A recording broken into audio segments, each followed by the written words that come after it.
Hello, আসসালামু আলাইকুম। কি অবস্থা সবার? আশা করি সকলেই ভালো আছেন। তো আপনাদের আমি আজকে দেখাবো স্টিমার প্যানেল, যেটি আপনার পিসিতে সম্পূর্ণ হিডেন ভাবে থাকবে। কখনো এটি কেউ পিসি চেক করেও দেখতে পারবে না। যদি আপনি কোনো টুর্নামেন্ট খেলতে যান বা এমন কোনো কাস্টম খেলতেছেন যেখানে আপনার পিসি চেক হওয়ার সম্ভাবনা আছে, সেই ক্ষেত্রে আপনি এই প্যানেলটি ইউজ করতে পারেন। এই প্যানেল ইউজ করলে আপনার পিসিতে কখনোই প্যানেল শো করবে না। আমি দেখে দিচ্ছি। আর এটি সম্পূর্ণ আপনারা কন্ট্রোল করতে পারবেন আপনার ফোনের মাধ্যমে। তো কিভাবে এটি কাজ করে আমি সেটি দেখিয়ে দিচ্ছি। প্রথমে আমি ট্রেনিং গ্রাউন্ডে গেলাম। এখানে আমার প্যানেলের নাম হলো মাইক্রোসফটের। তো এইখানে যে প্যানেলটি আছে, এই প্যানেলটি আমাদেরকে প্রথমে রান করে নিতে হবে। ডবল ক্লিক করে রান অ্যাডমিনিস্ট্রেটর ইয়েস করে দিলাম। তো দেখেন আমার পিসিতে কিন্তু কোনো কিছু নেই।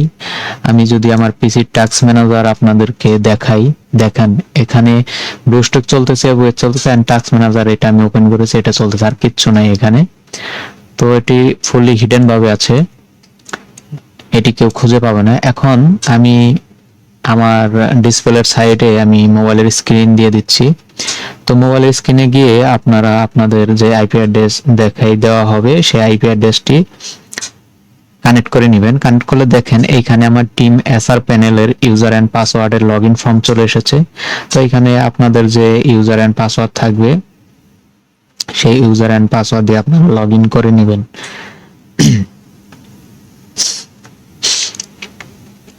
লগইন করার পরে দেখেন এরকমটা আসবে। তো আমি ইএমপি আর উৎপেকার নিয়ে দেখাচ্ছি।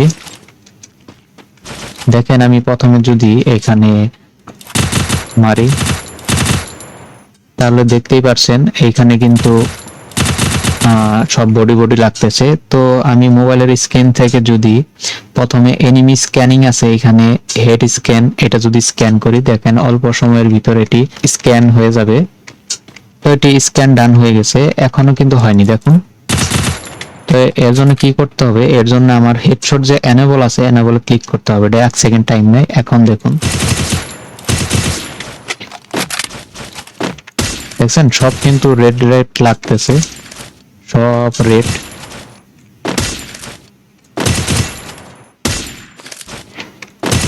সব রেড। আর এখন যদি আমি মোবাইল থেকে ডিসেবল করে দেই, এখানে দেখেন ডিসেবল বাটন আছে, ডিসেবল করে দিলাম। দেখেন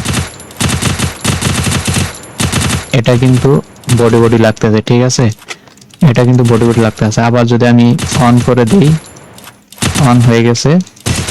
আবার দেখেন হেড লাগতেছে। তো এটা কিন্তু পিসিতে শো করবে না। তো এখানে আমাদের স্টিমারের যে লোকেশন আছে আমার ফোনের স্ক্রিনের দিকে আপনারা লক্ষ্য করুন।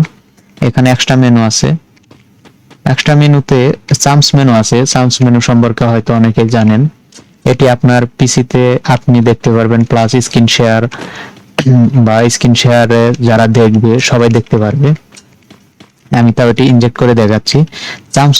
চাম্পস মেনু যেটা আছে এইখানে জাস্ট ক্লিক করার সাথে সাথে দেখেন এই যে আমার পিসি ডিসপ্লেতে এটা চলে আসছে, টিম এসআর প্যানেলের চাম্পস মেনু। এখানে আমি গ্রো হ্যাকটা যদি ব্যবহার করি দেখেন চলে আসছে কিন্তু।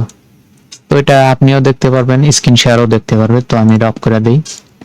এখন যেটা মেন জিনিস সেটা আমি দেখাচ্ছি, স্টিমারের লোকেশন। এটার জন্য প্রথমে আমাদেরকে ইএসপি যে লোডিং ইএসপিতে লোড ইএসপি আছে এখানে ক্লিক করবেন। এটি লোড 2-3 সেকেন্ড টাইম দিবেন। 2-3 সেকেন্ড টাইম দেওয়ার পরে এখানে দেখেন ইনজেক্ট ইএসপি আছে, এখানে ইনজেক্ট বাটনে ক্লিক করবেন। ইনজেক্ট বাটনে ক্লিক করার পর দেখেন আমার উপরে কিন্তু এটা পপ আপ চলে আসছে। তো এইখান থেকে কি করতে হবে, এইখান থেকে প্রথমে আমাদের এটিকে কানেক্ট করতে হবে। তো কানেক্ট করার জন্য যে প্রসেসগুলো আছে এখানে একটু প্রসেস লাগে মোডের ভিতরে, সেটা আপনারা যখন এটি বাই করবেন তখন আমি দেখিয়ে দেব। তো আমি প্রথমে কানেক্ট করে নিই। এটি দেখেন এখানে কিন্তু ইয়েলো কালার আছে, তো এটি গ্রিন কালার হয়ে যাবে। একটু সময় নেবে, অপেক্ষা করুন। দেখেন উপরে ডেভেলপার সোয়ান লেখা আসছে আর এটি গ্রিন কালার হয়ে গেছে। এখন যদি আমি SP line, SP corner box, এখানে নেম আছে, নেম আমি আপাতত দিচ্ছি না, হেলথটা দেখাই। দেখেন এখানে কিন্তু আপনারা এখন এটি দেখতে পাচ্ছেন হেডশট আছে। আর এখানে আমি হেলথ গুলা ট্র্যাক করে দেখেন, আমি মারবো তো কত হেলথ আছে এটাও দেখতে পারবেন। এখন আপনারা চাচ্ছেন যে আপনার স্ক্রিন শেয়ার দিবেন, কিন্তু ওবিএস বা লাইভ স্ট্রিমে কখনোই জানি এটি শো না করে। তার জন্য কি করবেন, তার জন্য এই প্যানেলটা এখানে দেখেন স্টিমার মোড আছে, স্টিমার মোডে যদি আমি ক্লিক করি, স্টিমার মোডে যদি আমি ক্লিক করি তাহলে দেখেন আপনারা কিন্তু দেখতে পাচ্ছেন না। আমি কিন্তু ঠিকই দেখতে পারতেছি, কিন্তু আপনারা দেখতে পাচ্ছেন না। আবার যদি আমি এখানে যদি আবার স্টিমার মোডটা অন করে দেই, আবার দেখেন দেখা যাচ্ছে, আবার দেখা যাচ্ছে। তো আমি একটু লবিতে যাই, লবিতে যাওয়ার পরে আমি আবার ট্রেনিং গ্রাউন্ডে যাই।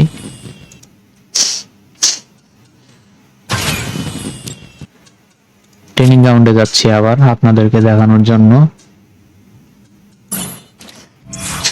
তো এই যে দেখেন আপনারা এখানে কিন্তু দেখতে পাচ্ছেন, ঠিক আছে, আপনারা এখানে দেখতে পাচ্ছেন। আমি এটি সাইড করে নিই, আমি আমার ডিসপ্লের সাইডে আমি ক্যামেরা অন করে দিচ্ছি। তো দেখেন এইখানে যে স্ট্রিম বাটন আছে এটা আমি ক্লিক করলাম, তো দেখেন আমার ডিসপ্লে থেকে কিন্তু হাইড হয়ে গেছে, কিন্তু আমি যে মোবাইলের স্ক্রিন দেখাচ্ছি এখানে কিন্তু দেখা যাচ্ছে। আবার অন করলাম, আপনারাও দেখতে পাচ্ছেন, আমিও দেখতে পাচ্ছি। আবার অন করলাম, দেখেন এখানে কিন্তু আমি দেখতে পাচ্ছি কিন্তু আপনারা দেখতে পাচ্ছেন না। এটি সম্পূর্ণ এভাবেই কাজ করে, সম্পূর্ণ হাইড থাকবে। আর যখন প্যানেলটি ক্লোজ করবেন, ক্লোজ করার সময় দেখেন আমার যে ফর্মটা আছে, ফর্মটা প্রথমে আপনারা কি করবেন, যেটা আপনারা মেইন যে স্টিমারের যে প্যানেল যেটা দিয়ে আপনারা এইম বট অন অফ করেন, ওইটাকে পিসি থেকে সরানোর জন্য কন্ট্রোল প্লাস এল বাটন আমি আপনাদেরকে দেখিয়ে দিতেছি। CTRL প্লাস এল বাটন, এই দুইটা বাটন প্রেস করতে হবে একসাথে। এই দুইটা বাটন একসাথে প্রেস করার পর আপনার যে প্যানেল আছে পিসিতে ওটি কেটে যাবে। কন্ট্রোল এল বাটন ক্লিক করলাম তো কেটে যাবে। এখন এমুলেটর আর এই ইএসপি ফর্মটা ডিলিট করার জন্য আপনাকে এখানে যে ক্রস বাটন আছে এটি একটা ক্লিক করবেন। ক্লিক করলে দেখেন আমার প্যানেল সহ কেটে গেছে। এখন সবাইকে আমি এই ট্যাম্প ক্লিনারটা দিয়ে থাকি, এই ট্যাম্প ক্লিনার, তো এখানে ডবল ক্লিক করবেন, করে ইয়েস করে দিবেন, তো সব ডিলিট হয়ে গেল। এখন কিন্তু আপনার পিসিতে কোনো কিছু খুঁজে পাবে না কেউ। দেখেন এখানে কিন্তু পারফরম্যান্সে কিচ্ছু নেই, শুধু আমার ওবিএসটি চলতেছে। তো এটি সম্পূর্ণ হাইট এবং সেভ প্যানেল মেইন আইডির জন্য। যারা চাচ্ছেন যে আপনি প্যানেল ব্যবহার করবেন কিন্তু আপনার প্যানেলটি কেউ ধরতে পারবে না, তারা এই প্যানেলটি নিতে পারেন। তো ডিসকর্ড সার্ভার লিংক আমার ভিডিওর কমেন্ট বক্সে অথবা আমি ডিসক্রিপশন বক্সে দিয়ে দিব। তো সরাসরি চলে আসবেন আমার ডিসকর্ড সার্ভারে, আমার ডিসকর্ড সার্ভারে চলে আসবেন। আসার পরে এখানে দেখবেন প্যানেলের অন্যান্য প্যানেলের যে এইগুলা দেওয়া আছে, এখানে প্যানেল বাইয়ের যে লিস্টগুলো দেওয়া আছে এগুলো চেক করে নেবেন। আর প্যানেল বাই করার জন্য এখানে দেখেন আমার যে নাম আছে এখানে ক্লিক করবেন। ক্লিক করে এইখান থেকে আপনাদের মেসেজের অপশন আসবে, তো আপনি আর আমাকে ডিএম করে দিবেন, মেসেজ করতে পারবেন ডিএমে। তো সবাই ভালো থাকবেন। এই ছিল আমার আজকের প্যানেল।